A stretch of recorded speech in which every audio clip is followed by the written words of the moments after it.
It's time for another adventure with the Northern Michigan Trail Report powered by Outdoor Equipment Co. I'm Melissa Sullivan, outdoor enthusiast and your host. As the seasons change, fall offers some of the most beautiful and challenging riding of the year. With the popularity of off-roading soaring in Northern Michigan, here are the essential things new riders need to know. First, get your permits. To legally ride Michigan's public trails, forest roads, and scrambles areas, you need two things: an annual ORV license and an ORV trail permit. On Jeeps, trucks, side-by-sides, and ATVs, permits must be placed visible from the rear. Dirt bikes place them centered on the rear fender or front fork. ORV licenses can be purchased anywhere DNR licenses are sold, like gas stations. Purchase requires a driver's license, and if you have multiple ORVs, you need multiple permits. Check the Michigan DNR website for more information on permits and placement. In Michigan, many areas allow ORVs to travel county roads.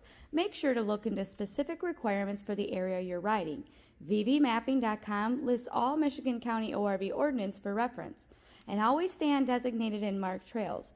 Riding off-trail is illegal, environmentally destructive, and can result in significant fines. Also be aware of trail width restrictions.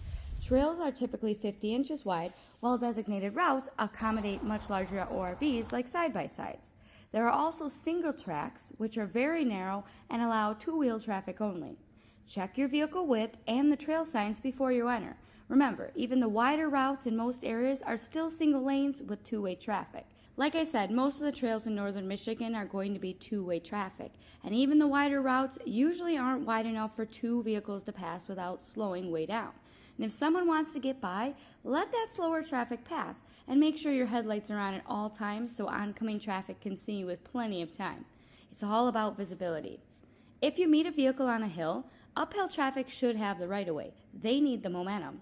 And when you're passing, make sure you're slowing down and keeping a good distance, help keeping dust down, and just being considerate.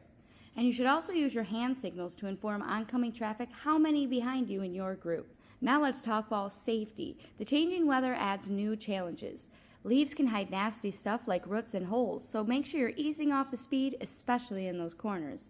The sun sets earlier, temperatures drop quickly, so gear up appropriately. Even for a short ride, dress essentially and bring essentials like a first aid kit, a tow strap, and a winch are also always good ideas. And about your riding gear, your helmet, gloves, and goggles are essentials. Those are your absolute first defense when you're out there in the woods. But the good news is Outdoor Equipment Co. has a killer selection of gear to keep you warm, safe, and compliant. Don't risk it. Stop by and see them before your next adventure.